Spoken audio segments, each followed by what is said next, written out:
Now, with your books, I see you treating a lot of different themes. Well, I read the three, and I read The Warrior Prince of Barash, and also the other one I did was The Princess of Everywhere. And those, and I really loved The Princess of Everywhere. That was just a really deep and heartwarming story, and without giving too much away, so people want to read it. But it it follows this lady who's in, I'm terrible with names. I've already forgot what her name was. The Chalice, Yes. which is a made-up name, so it's hard to remember. Right. No, I was thinking Sasha, but that was from the other book. Right. Right. So uh she found herself, I guess there was another book that I didn't read that she was in before that, correct? Where we found out how she got the way she is. Well, as far as you know, she found herself kind of not on the run, but without a good place to live, along with her brother. And so that was they have to kind of go from place to place, and they aren't always welcome where they go. But that was the way that story went, and the journey that she went on, and the development of herself and her brother, and another character that I won't spoil too much about. They I just really loved how that all came together. And you did some really, I think, some really amazing research. You had to research a lot of topics for that book too. You had to research camel trains, for instance, and how to operate camels. You gave the operator's manual for camels in that book, I think. Yeah, Tell I me about that. actually was fortunate to have a camel expert live nearby, within like an hour, who does talks about the U.S. Army camel experiment. So the Yeah. U.S. Army actually had camels for a short period of time. Yep. Um, and so have been over to his ranch a couple of times to ride camels and to learn all about them. And they're actually really super sweet animals. I enjoy riding them much better than horses because you sway side to side instead of bouncing up and down. Yeah. So, They have a different gait than horses do. Their yes, legs operate differently. yes, I really enjoyed that. So yeah, and so I would be texting him questions as I'm writing. It's like, so if an alligator jumped out of a lake and bit a camel, would it be able to hobble off on three legs? Things like that. So Yeah. he's Yeah. my expert Yeah, for that. well, that would, yeah. Yep. I also Interesting. experimented with cooking sorghum multiple different ways. You can pop it like popcorn. It has much smaller kernels, but it does pop. So that's Yeah. interesting.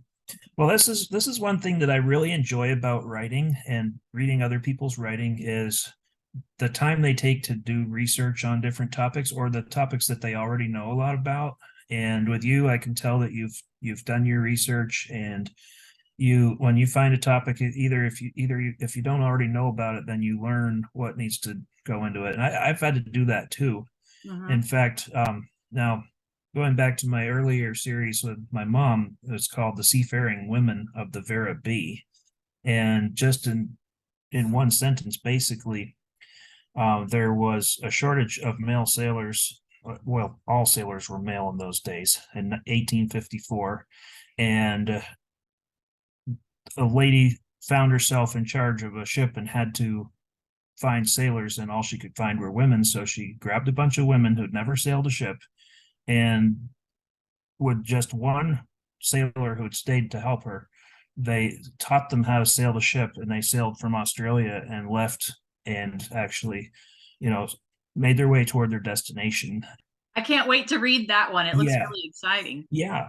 Well, now thankfully I've been to Australia, so that was helpful that I kind of immersed myself in a lot of the culture. I didn't know I was going to write this book. If I had, there's other things I would have learned while I was there. Mhm. Thankfully, we do have internet now and lots of books, library.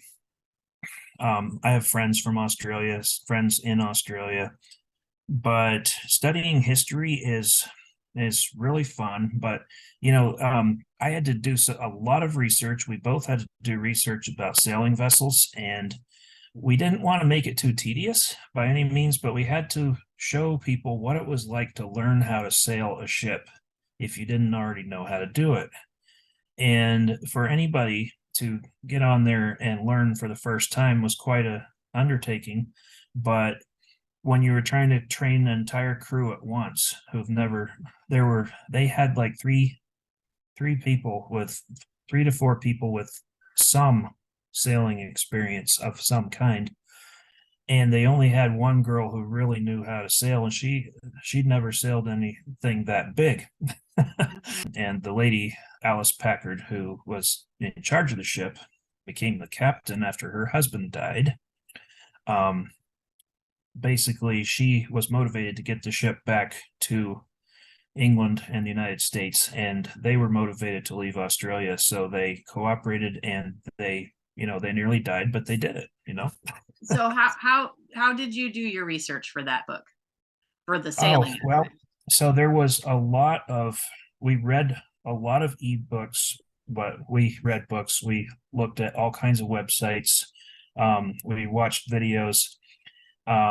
We studied diagrams, and actually the ship that we used, that we had them use, is called a brig. It's a, a medium small. I mean, it's big enough. It was about maybe 100-foot sailing vessel. It's not as big as some of the big, clipper ships and so on at the time, but it it was we chose that one because it actually has very similar characteristics to the ship that was detailed in the book called 2 Years Before the Mast by, I believe his name is Henry Dana. And if anybody ever wants to know about sailing, read that book. That's firsthand account. And he goes into detail of everything about the life on the ship. And our ship was basically similar to his ship. So we basically, yeah, I don't mind saying we copied some of the ideas because we wanted to be accurate. Now we changed some things because we did, well, for different reasons, but not even two brigs are going to be different from each other. And every ship was hand built, and they didn't mass produce them with the same parts. Everyone was built a little differently. So, but having read that book, it at least they had the same names of the different, all the sails and every rope and every part of the ship has to have the right name. And the women were quite overwhelmed trying to learn all this. But back in those days, women were not allowed to be sailors, so that was a big deal. And you and I both, and this was something that's kind of was my mom doesn't normally do, but for that book, those books, she looked at some of the more, for those days, controversial things about women's roles. And the women for the sailing that ship, they were opposed by almost every man they came in contact with. Why would you do that? You can't do that. Women don't sail ships. It's not allowed. It's silly. It's dangerous. It's just wrong. You had that kind of thing going on with, not with sailing, but with the medical profession with Sasha Mhm. um in the Crack in the Rock, right? So that I really loved how you handled that too. So tell a little bit about that if you would. Mhm. Well, I had a community already kind of in mind. Well, actually, I wrote The Princess of Everywhere before I wrote um, A Crack in the Rock. So I already had this place in the mountains called Shalomo where um, people could learn, and anybody could learn and study anything. It was even briefly referred to in The Warrior Prince of Barush before I had gone very far with my thoughts in that area. So Okay.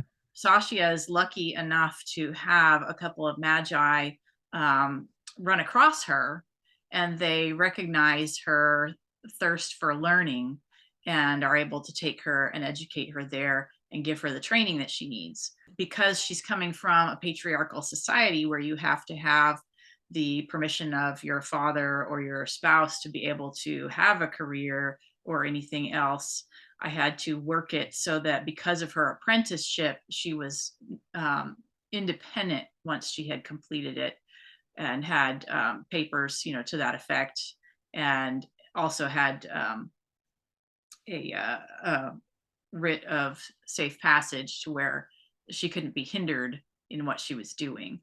So Yeah. um, that's how kind of she got away with doing a lot more than the other women in her society were doing at the time. I love seeing stories, whether, anytime I come across when it's done well, especially because I think you can go off in that direction. I mean, some people do, and I think that they're making such a loud statement about it that they don't. It can be even a little too loud to read, and not enjoyable. But I do enjoy seeing whether it's women or children or different different races and ethnicities of people, um they gain success in a difficult situation where they are able to exercise their rights um in an appropriate way, and to win victories for freedom, to be able to Mhm. do what people ought to be able to do and not to be held back unnecessarily by prejudices and so on.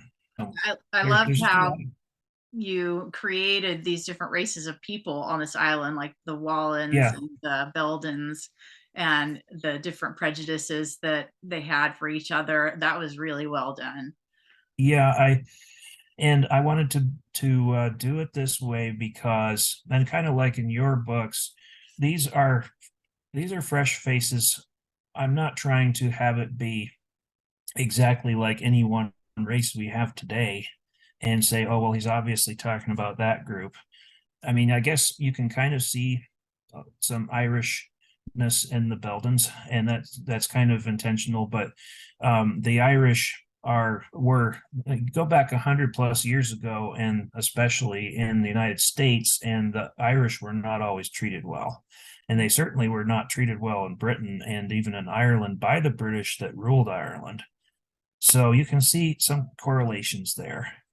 But it's you see this in the United States with different groups, with the Native Americans, the African slave population, and others. And you see this in other countries. I've in Australia studying just the terrible things that were done to Australian Aborigines for no good reason in many cases, or just misunderstandings and foolishness.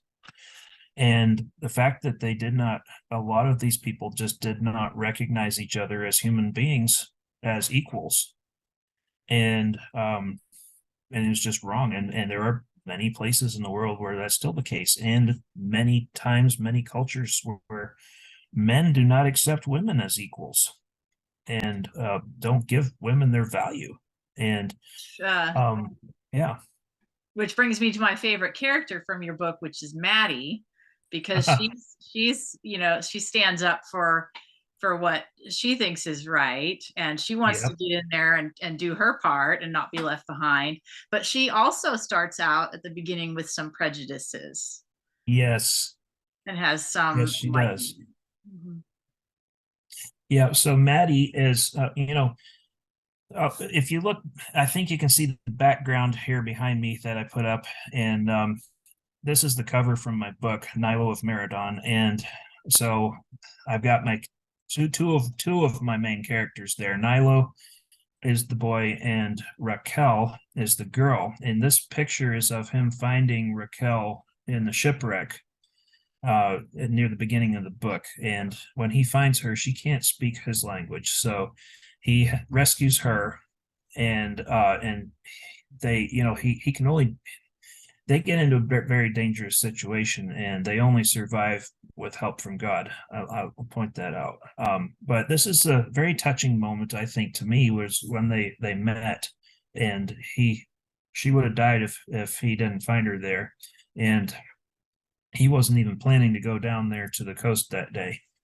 But thing is about Maddie and Corin are friends of Nilo's, and when it turns out that he has to go inland because when Raquel showed up, she came on a big fleet of ships that showed up out the sea, and Nilo was the only one who saw them. And he was looking, especially because it's his job to watch for ships. He was a coastal watcher, sort of like, well, actually, in England, they had these. It's funny. They had these coast watchers in England set up from Napoleonic times, and they had to watch the coasts and tell the authorities if Napoleon brought a fleet of ships over. Well, that makes sense. Crazy thing is, they didn't eliminate that position until the end of World War II, which was over 100 years later. Wow. And their stated like mission statement that whole time was to let the authorities know if Napoleon was bringing a fleet over. But Nilo has to watch for ships, and so when he saw this fleet of ships and no one else saw it, he had to go and tell the authorities. So he also has to take Raquel because they know that she knows about this stuff. She was a prisoner on this boat that was shipwrecked, and so but his friends, Nilo's friends, Corin and Maddie, who are brother and sister, they go with them. Nilo and Maddie have never gotten along. They've known each other since they were kids, and they do not like each other. At least Nilo does not like Maddie. She's kind of brash and kind of a little bit of a loudmouth. But as time goes on, she learns some things, and he learns to tolerate her.